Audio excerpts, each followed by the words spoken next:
आप देख रहे हैं इंडिया टाउन न्यूज, भारत की बात।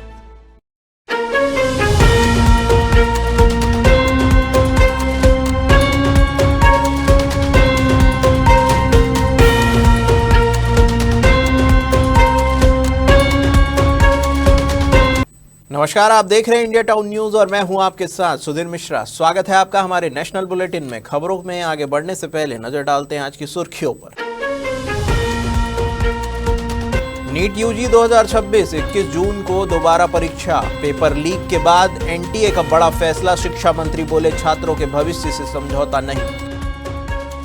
पीएम मोदी ने विदेश मंत्रियों से की मुलाकात। डॉक्टर एस जयशंकर वैश्विक शांति पर दिया जोर। आतंकवाद और समुद्री सुरक्षा पर चिंता।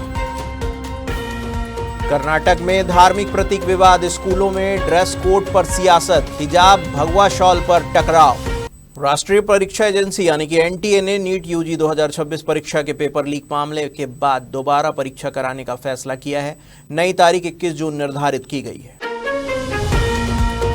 इस फैसले के बाद केंद्रीय शिक्षा मंत्री धर्मेंद्र प्रधान ने प्रेस कॉन्फ्रेंस की। उन्होंने पहली बार मीडिया के सामने आकर कहा कि पेपर लीक की जानकारी मिलने के बाद सरकार ने तुरंत और जिम्मेदारी के साथ कदम उठाए। मंत्री के अनुसार 12 तारीख को हमें पेपर लीक की जानकारी मिली थी। हम नहीं चाहते थे कि किसी गलत उम्मीदवार का चयन हो, इसलिए परीक्षा रद्द करने का फैसला लिया गया। उन्होंने ये भी कहा है कि सरकार छात्रों के भविष्य को लेकर संवेदनशील है और इस तरह की घटनाओं को रोकने के लिए परीक्षा प्रणाली में सुधार किए जाए। साथ ही उन्होंने नेशनल टेस्टिंग एजेंसी यानी कि एनटीए का बचाव करते हुए कहा कि संस्था ने अपनी भूमिका निभाई है। शिक्षा मंत्री ने संकेत दिया कि आने वाले समय में नीट परीक्षा को ऑनलाइन मोड में कराने पर भी विचार किया जा रहा है ताकि पेपर लीक जैसी घटनाओं को रोका जा सके। नई दिल्ली स्थित भारत मंडपम में आयोजित 2 दिवसीय ब्रिक्स विदेश मंत्रियों की बैठक के दौरान गुरुवार यानी कि 14 मई 2026 को एक महत्वपूर्ण कूटनीतिक गतिविधि देखने को मिली। प्रधानमंत्री नरेंद्र मोदी ने सदस्य देशों के विदेश मंत्रियों से सेवा तीर्थ स्थित प्रधानमंत्री कार्यालय यानी कि पीएमओ में संयुक्त रूप से मुलाकात की। यह बैठक पूर्व निर्धारित कार्यक्रम का हिस्सा बताई गई है। विदेश मंत्रालय के अनुसार प्रधानमंत्री मोदी ने सभी प्रतिनिधियों के साथ व्यापक बातचीत की और वैश्विक सहयोग, विकास और अंतर्राष्ट्रीय स्थिरता से जुड़े मुद्दों पर विचार साझा किए। ब्रिक्स विदेश मंत्रियों की बैठक की अध्यक्षता करते हुए जयशंकर ने कहा है कि हाल ही के वैश्विक संघर्षों ने यह स्पष्ट किया है कि स्थायी समाधान केवल संवाद और कूटनीति के माध्यम से ही संभव है। उन्होंने कहा कि वैश्विक व्यवस्था के केंद्र में शांति और सुरक्षा को रखा जाना चाहिए। उन्होंने यह भी कहा कि मौजूदा अनिश्चितताओं के बीच दुनिया को समानता, साझा जिम्मेदारियों और सतत विकास के सिद्धांतों के आधार पर आगे बढ़ना होगा। साथ ही तेजी से बदलती तकनीक वैश्विक शासन और सोच को नया स्वरूप दे रही है, जिसका उपयोग समावेशी विकास और बेहतर प्रशासन के लिए किया जाना चाहिए। इस बैठक को ब्रिक्स सहयोग और वैश्विक कूटनीतिक संवाद को मजबूत करने की दिशा में एक महत्वपूर्ण कदम माना जा रहा है। कर्नाटक सरकार ने स्कूल और कॉलेजों में धार्मिक प्रतीकों को लेकर लिए गए नए फैसले के बाद राज्य की राजनीति गर्मा गई है। सरकार के अनुसार शैक्षणिक संस्थाओं में पहले से ही प्रचलित धार्मिक प्रतीकों जैसे कि हिजाब, पगड़ी, रुद्राक्ष, शिवधारा और जनेऊ की अनुमति जारी रहेगी, लेकिन नए प्रतीकों या परंपराओं को शुरू करने की अनुमति नहीं होगी। साथ ही भगवा शॉल पहनने पर रोक रहेगी। मुख्यमंत्री सिद्धरामैया ने मैसूर में कहा कि यह व्यवस्था केवल उन धार्मिक परंपराओं को मान्यता देती है जो पहले से स्कूलों में मौजूद है। उनके मुताबिक शिक्षा संस्थानों को नए धार्मिक प्रदर्शन का मंच नहीं बनाया जा सकता। सरकार के इस फैसले पर भारतीय जनता पार्टी ने कड़ी आपत्ति जताई है। पार्टी के नेताओं ने इसे वोट बैंक की राजनीति बताते हुए आरोप लगाया है कि इसमें शैक्षणिक संस्थाओं में धार्मिक आधार पर विभाजन को बढ़ावा मिलेगा। गौरतलब है कि कर्नाटक सरकार ने बुधवार को 2022 में भाजपा सरकार द्वारा लगाया गया हिजाब प्रतिबंध वापस ले लिया था, जिसके बाद यह विवाद एक बार फिर राजनीतिक बहस के केंद्र में आ गया। दिल्ली आबकारी नीति मामले में दिल्ली हाई कोर्ट की जज जस्टिस स्वर्णकांता शर्मा ने खुद को मुख्य सुनवाई से अलग कर लिया है। हालांकि उन्होंने स्पष्ट किया है कि अवमानना मामले की सुनवाई वही करेगी। सुनवाई के दौरान जस्टिस स्वर्णकांता शर्मा ने कहा कि उनके खिलाफ सोशल मीडिया पर आपत्तिजनक और दुर्भावनापूर्ण टिप्पणियां की गई है जो न्यायपालिका की गरिमा को नुकसान पहुंचाती है। उन्होंने यह भी कहा है कि अदालत आलोचना से नहीं डरती, लेकिन फेयर क्रिटिसिज्म और कंटेम्प्ट के बीच फर्क होता है। इस फैसले के बाद अगली सुनवाई अब नई बेंच के सामने होगी। वहीं आम आदमी पार्टी के नेता अरविंद केजरीवाल ने इसे लेकर प्रतिक्रिया देते हुए कहा है कि सत्य की जीत हुई। देश में 15 मई की सुबह आम जनता को महंगाई का बड़ा झटका लगा, जब पेट्रोल, डीजल और सीएनजी तीनों के दामों में बढ़ोतरी दर्ज की गई। तेल कंपनियों द्वारा किए गए इस बदलाव के बाद कई शहरों में ईंधन के नए रेट लागू कर दिए गए।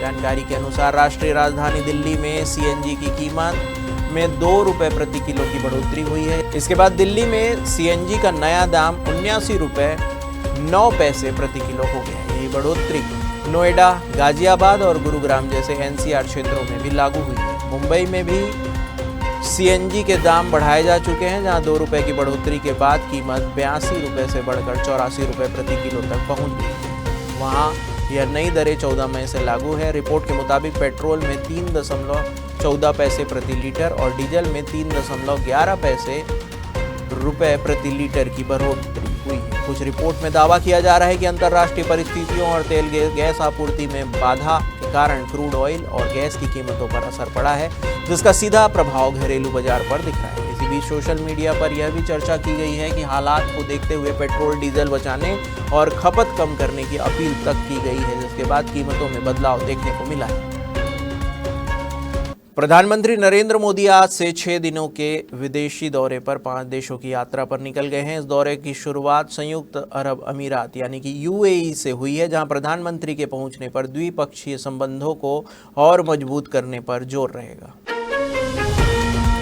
यूएई के बाद प्रधानमंत्री नीदरलैंड, फिर स्वीडन और नॉर्वे का दौरा करेंगे। इस यात्रा का अंतिम पड़ाव इटली होगा। यह बहुउद्देशीय दौरा भारत की विदेश नीति और ऊर्जा सुरक्षा के लिहाज से काफी महत्वपूर्ण माना जा रहा है। यूएई यात्रा के दौरान प्रधानमंत्री मोदी और यूएई के राष्ट्रपति शेख मोहम्मद बिन जायद एल नायन के बीच यह अहम बातचीत की संभावना है। मुख्य फोकस ऊर्जा सहयोग, खासकर एलपीजी आपूर्ति और रणनीतिक पेट्रोलियम भंडार पर रहेगा। मीडिया रिपोर्ट्स के अनुसार इंडियन ऑयल कॉरपोरेशन और Abu Dhabi national oil company के बीच एलपीजी आपूर्ति को लेकर समझौता हो सकता है। इसके अलावा Indian strategic petroleum reserves limited यानी कि ISPRL और ADNOC के बीच भी रणनीतिक तेल भंडारण सहयोग पर सहमति बनने की उम्मीद है। विदेश मंत्रालय के अनुसार इस यात्रा का उद्देश्य भारत और यूएई के बीच रणनीतिक, आर्थिक, सांस्कृतिक और आपसी सहयोग को और मजबूत करना है। ऊर्जा सुरक्षा के लिहाज से इस दौरे को बेहद अहम माना जा रहा है।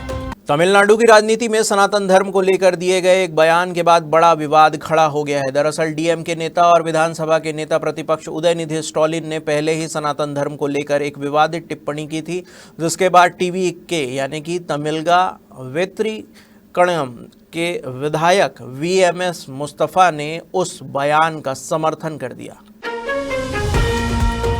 आपको बता दें कि मुस्तफा ने कहा था कि वे भी सनातन धर्म को खत्म करने की बात का समर्थन करते हैं और इसे लेकर उन्होंने राजनीतिक रूप से कड़ा रुख दिखाया था। उनके इस बयान के बाद राज्य की राजनीति में हंगामा मच गया और भाजपा समेत कई दलों ने इसकी आलोचना की। बढ़ते विवाद के बाद टीवीके की ओर से स्पष्टीकरण दिया गया। पार्टी के एक मंत्री ने कहा कि टीवीके किसी धर्म के खिलाफ नहीं है, बल्कि वह सामाजिक असमानता और जाति व्यवस्था का विरोध करती है। उन्होंने ये भी कहा कि पार्टी सभी धर्मों का सम्मान करती है और किसी भी आस्था के खिलाफ नहीं। साथ ही यह भी स्पष्ट किया गया कि उनकी लड़ाई धार्मिक नहीं बल्कि सामाजिक व्यवस्था से जुड़ी हुई है। विवाद बढ़ने के बाद विधायक VMS मुस्तफा ने भी अपना बयान वापस ले लिया और कहा कि उनकी टिप्पणी का गलत अर्थ निकाला गया। उन्होंने एक्स पर यानी कि ट्विटर पर लिखा है कि टीवीके के सभी धर्मों का सम्मान करती है और वे किसी धर्म के खिलाफ नहीं। आज के हमारे इंडिया टाउन न्यूज़ के नेशनल बुलेटिन में फिलहाल इतना ही। मुझे दीजिए इजाजत और आप देखते रहिए इंडिया टाउन न्यूज़, भारत की बात। नमस्कार।